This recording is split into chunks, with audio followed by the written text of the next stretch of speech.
Hello students, मेरा नाम है श्वेता। स्वागत है आप सभी का मेरे इस यूट्यूब चैनल लखनऊ लर्निंग में। लिसनर्स, आज के इस वीडियो में हम प्लांट लोकेशन के बारे में जानेंगे।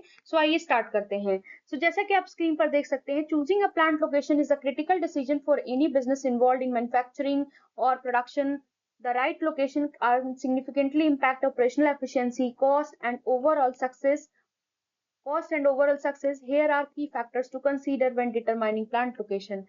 बोला गया जब भी आप प्लांट लोकेशन को चूज करते हैं तो ये बहुत ही क्रिटिकल डिसीजन होता है किसी भी बिजनेस के लिए, जो कि बेसिकली किस में इन्वॉल्व होते हैं, मैन्युफैक्चरिंग या प्रोडक्शन में।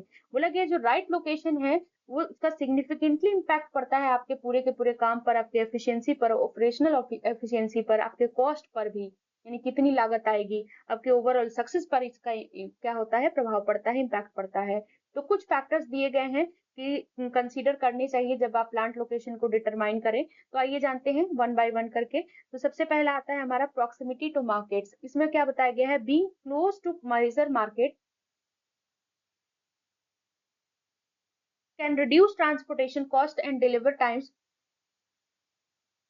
Improving customer satisfaction. बोला गया है कि जब आप मेजर मार्केट से बहुत ज्यादा क्लोज होते हो तो उससे क्या होता है, आपका ट्रांसपोर्टेशन कॉस्ट कम लगता है। भाई अब मार्केट के एकदम क्लोज है तो आपको आने जाने का खर्चा तो बचेगा, तो वो कॉस्ट कम हो जाएगी ट्रांसपोर्टेशन की, डिलीवरी टाइम्स कम लगेगी और आपके कस्टमर के सेटिस्फेक्शन में भी इंप्रूवमेंट आएगी। आप जल्दी से पहुंचा दोगे कोई भी चीज। नेक्स्ट आता है हमारा सेकेंड पॉइंट में बताया गया है लिसनर्स। सेकेंड पॉइंट जैसा कि आप देख सकते हो, एक्सेस टू रॉ मटेरियल्स। बोला गया है लोकेशन नियर सप्लायर्स और sources of raw material can decrease logistics cost and ensure steady supply. यानी कि रॉ मटेरियल के बारे में बात की गई है कि लोकेशंस अगर सप्लायर्स के पास है, मतलब जो जहां पर भी जो भी सप्लायर्स हैं या फिर जो भी आपके सोर्सेज है रॉ मटेरियल के, जहां से भी आप लेते हो, तो उसका लोकेशन अगर बहुत पास है तो उससे आपके क्या होगा, लॉजिस्टिक कॉस्ट कम आएंगी और उससे आपकी सप्लाई भी जल्दी होगी। उसके बाद आता है हमारा तीसरा पॉइंट आता है लिसनर्स, ट्रांसपोर्टेशन एंड इंफ्रास्ट्रक्चर। अब इसमें क्या है कि consider the availability of transportation options, road, rail, ports, airports and the quality of infrastructure for efficient movement of goods. बोला गया है कि सबसे पहले फिर उसके बाद हम ट्रांसपोर्टेशन देखते हैं, इंफ्रास्ट्रक्चर देखते हैं। तो इसमें हम देखते हैं कि ट्रांसपोर्टेशन के ऑप्शंस की अवेलेबिलिटी है कि नहीं है, इसकी सुविधा उपलब्ध है कि नहीं है। Road road, railway, port, airport, इन सारे ट्रांसपोर्टेशन की बात की गई है कि ये सारी चीजें वहां पर उपलब्ध है कि नहीं है। और उसके बाद देखते हैं कि इंफ्रास्ट्रक्चर की क्वालिटी क्या है, ताकि हमारा गुड्स का मूवमेंट बहुत ही अच्छे तरीके से हो सके, एफिशिएंट तरीके से मूवमेंट हो सके गुड्स का। फोर्थ पॉइंट आता है लिसनर्स, लेबर अवेलेबिलिटी।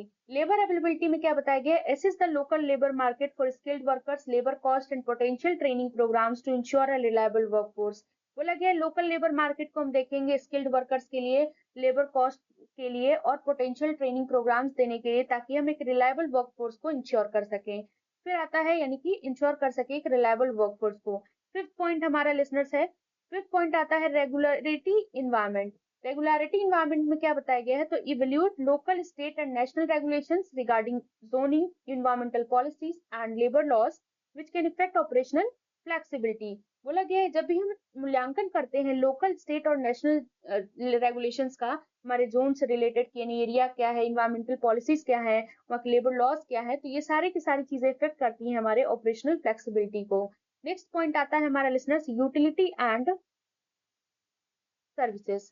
अब इसमें बताया गया है ensure success to necessary utilities, water, electricity, gas and services, internet, waste disposal essential for production process. यानी कि हम देखते हैं कि जो भी चीजें हमें आवश्यकता है, जो भी यूटिलिटी चाहिए, यानी कि यूटिलिटी, आई होप आप सभी को पता होगा।